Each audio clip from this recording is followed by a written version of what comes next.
Keith Luca was killed instantly when his BE-2 biplane collided with that of a colleague over Salisbury Plain on October 5, 1916. As a captain in the Royal Flying Corps, Lucas would have known that his death was a very real risk of the work he was doing in support of Britain's war effort. But Lucas wasn't a career pilot, he was a physiologist, and a rather good one at that, having been elected a Fellow of the prestigious scientific organization the Royal Society in 1913. So what had enticed him from the relative safety of his laboratory in Cambridge into the air and, eventually, to his untimely end? My attempt to fully understand the motivation and circumstances that conspired to put Lucas in the cockpit came as part of an ongoing study of an extraordinary set of aviation pioneers. Just over 100 years ago, a group of mathematicians and scientists were drawn to the Royal Aircraft Factory in Farnborough, Hampshire. There, they plied their trade at the very heart of British attempts to drive forward fixed-wing, powered aeronautics during its genesis. But they soon realized that if they were to complete their mission, they would need to learn how to fly themselves. Keith Lucas' untimely end. Photo credit Mary Benjamin. Theirs is a tale of technical achievement, flexibility and ingenuity in the context of a new field of engineering, driven apace by the necessities and incentives of conflict. It is also a story punctuated by bravery, commitment, persistence and tragedy. In 2017, using mathematics to predict the success or failure of an aircraft structure mostly involves tapping keys on a computer while sat in a comfortable office. But 100 years ago, things were very different. Lucas and his colleagues endured freezing cockpits and engaged in aerial versions of Russian roulette in order to significantly expand our understanding. Many of them paid the ultimate price. After 6 months on the trail of these adventurous innovators, I was finding information on Lucas to be particularly elusive. I knew he had been commandeered to work on compass design at Farnborough, but details of his exact involvement in the war effort were sketchy. After I had exhausted all conventional lines of investigation, serendipity intervened. I happened to be watching a BBC weather forecast when I realized a potential lead was literally staring me in the face. The presenter was Sarah Keith Lucas. I already knew from my research that the Lucas family had changed their surname to Keith Lucas as a mark of respect after the tragic crash. So was there a connection? Lucas compass. Photo credit Tony Royle. The conversazione was thrilled when Sarah replied to my tentative email inquiry and revealed that she was one of Lucas' great-grandchildren. It also transpired that her aunt, Mary Benjamin, was the family archivist and held a stash of potentially interesting material that she was willing to share with me. What's more, Sarah's father, Chris, was in possession of an original Lucas compass too. The trail was suddenly hot again. I arrived at Mary's beautiful home to find a hoard of Lucas-related treasures laid out for my perusal, from books and articles to personal photographs and letters. Chris had even arranged to have Lucas compasses there for me to drool over. After a few hours of reading, note-making, and delightful conversation, I had learned a huge amount about Lucas. But still much of his work at Farnborough remained a mystery and only one filing box remained unopened. Mary thought it only contained material relating to physiology, so would likely be of little interest to me, but we decided to have a quick look through anyway. Sure enough, it was full of Lucas' detailed academic musings concerning muscles and nerves. At the very bottom, however, lay a thick, unmarked brown envelope. I quickly opened it expecting more of the same, but, to my delight, it was the aeronautical motherlode, reams of blueprints and associated experimental expositions that documented Lucas' entire work at Farnborough. Keith Lucas. The experience was a unique illustration of how an unexpected archival resource can suddenly appear and help move research forward. Before my adieu, I spent a contemplative moment with one particular item, Lucas' flying logbook, lovingly kept by Mary, and detailing her grandfather's fleeting adventures over Salisbury Plain. I have a number of similar books myself, each entry representing a short story in my own life as a pilot. It made me appreciate how lucky I had been. Lucas' record was brief, so very brief in comparison to mine. I am still absorbing this wonderful archive of material, but it is already clear that Lucas was instrumental in designing and testing a reliable aviation compass. He was also a key player in the evolution of more accurate bomb aiming equipment. The first generation of crude bomb sights had been rather unreliable if the aircraft happened to be pitching up and down due to some disturbance in the air. To help develop a more accurate targeting device, it was necessary to find a way to record the nature and duration of such pitch oscillations. Lucas' custom invention, the photokinematograph, was a piece of analytical equipment that fulfilled this requirement perfectly, and would certainly have made W. Heath Robinson proud. Yet Lucas was following in the wake of another man, one who was perhaps most deserving of the title unsung hero among the mathematicians of the Royal Aircraft Factory, Edward Teschmaker Busk. Unlike those pioneering aviation industrialists of that era who became household names, such as Geoffrey de Havilland and Frederick Handley Page, few people have ever heard of Busk. But if it weren't for him, the pilots of the Royal Flying Corps may have been obliged to enter the war in machines bereft of intrinsic stability. Edward Busk. After graduating from King's College, Cambridge, Busk was handpicked to join the Royal Aircraft Factory in 1912 to address an embarrassing hole in the contemporary understanding of aircraft flight performance. Designers couldn't work out why aircraft only sometimes returned to their original flight path after being knocked off by a disturbance. The fundamental question was what determined the nature of the oscillations that an aircraft experienced after, for example, it was hit by a strong gust of wind. How could an aircraft be designed so that these oscillations always decayed naturally, without adjustments from the pilot to stabilize them, as fixed-wing aircraft at the time were primarily seen as reconnaissance tools? Providing a stable platform for observations was considered an essential.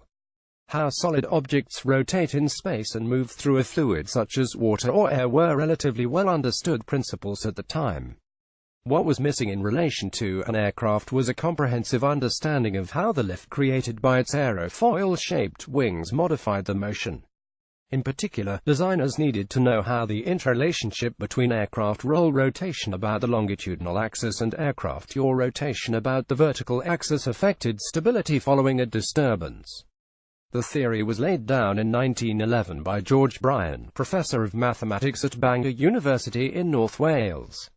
He was able to encapsulate in a pair of equations the design features and conditions necessary to keep an aircraft stable. The problem was these equations couldn't be solved without knowing certain parameters that depended on how initial forces acting on the aircraft's surfaces altered its motion about its three axes.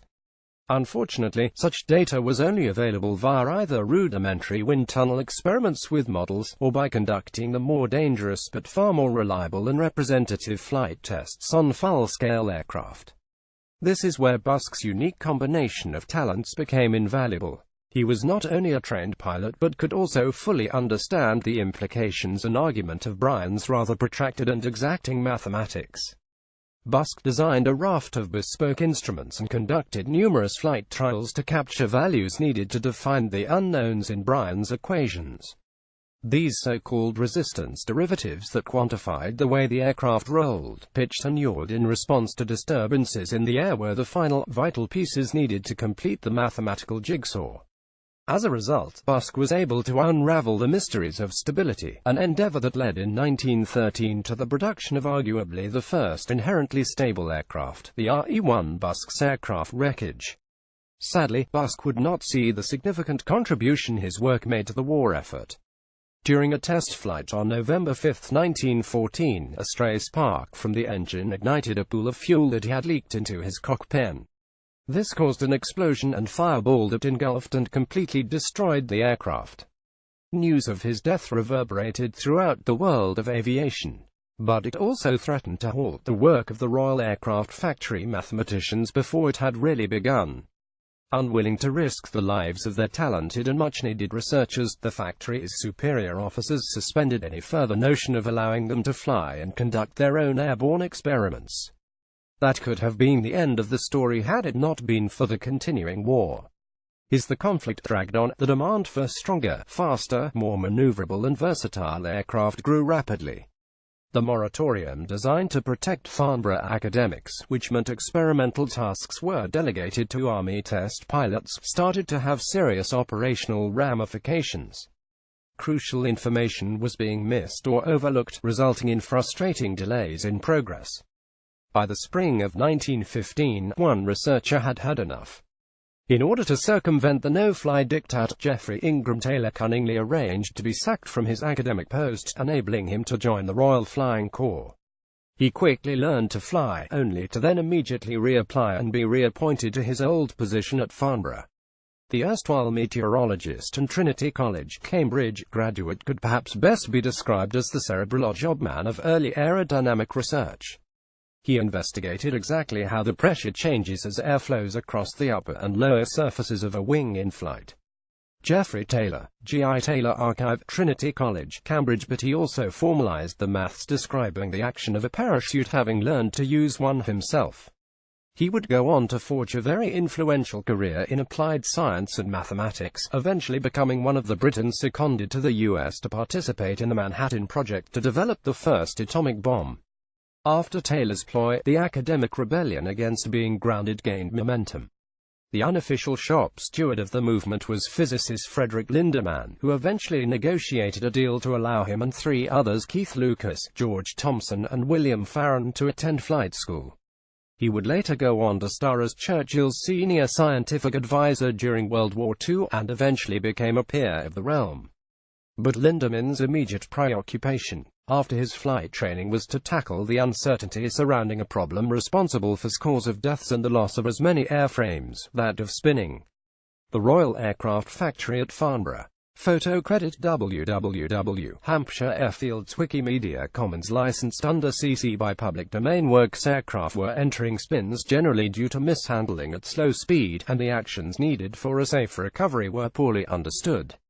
No one had yet determined the mathematical description of the spiral associated with an aircraft's path through the air during a spin, or the exact state of its flying and control surfaces. It took Lindemann's courage in conducting the necessary flight tests, combined with the deeper insight of British mathematician Herman Glauert, to produce the full theoretical analysis needed.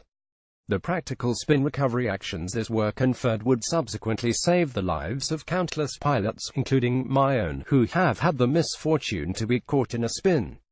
What was so remarkable about Lindemann's willingness to expose himself to such a life-threatening maneuver was his complete lack of piloting experience. His mathematical calculations indicated that the way to arrest the spin was to initially stop the rotation using rudder and then counterintuitively push the nose down rather than pull it up. The key point was that any stalled sections of wing had to be returned to normal flight. Once in a vertical dive rather than in a spin, an aircraft can be eased out of the predicament using normal control inputs, assuming the ground doesn't intervene first, of course. During those initial test flights, Lindemann must have been treading a very fine line between extreme bravery and complete insanity. Clearly his long career after Farnborough shows he trod it extremely well.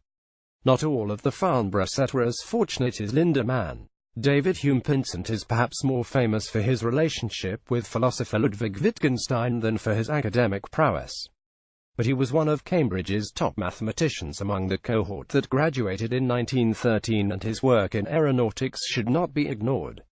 His aspiration to become a pilot was never realized, but he spent many hours in the air as an observer conducting experiments, notably on aircraft tail loading. He was a popular choice for this role due to his slight frame, which allowed a plethora of technical equipment to be stashed in the cockpit alongside him. He kept a diary throughout his life that offers personal insight into the nature of his school, university and professional environments and relationships. William Farren and David Pinsent. Photo credit Pinsent Family Archive. They have also held and read the heartbreaking letters in which he reassures his concerned mother about the safety of his airborne exploits. He would die on May 8, 1918, when his DH-4 aircraft suffered structural failure during a routine air test. In August of the same year, the name of Hugh Archibald Renwick was added to the growing list of academic casualties. Renwick had survived a bullet that went clean through his chest while he was in action at the front during the early phase of the war. The Pembroke College, Cambridge, graduates' talents in mathematics and engineering were thought too valuable to risk losing by returning him to active duty following his recovery.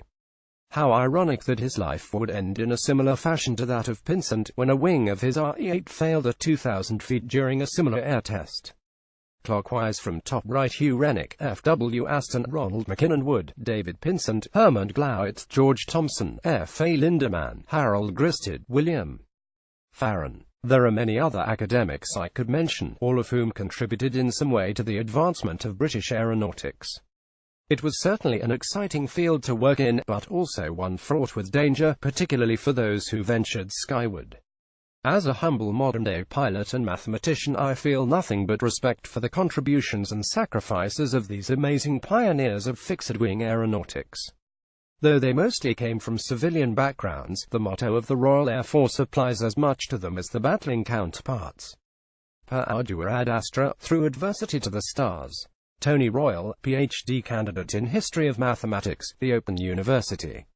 This article first appeared on The Conversation.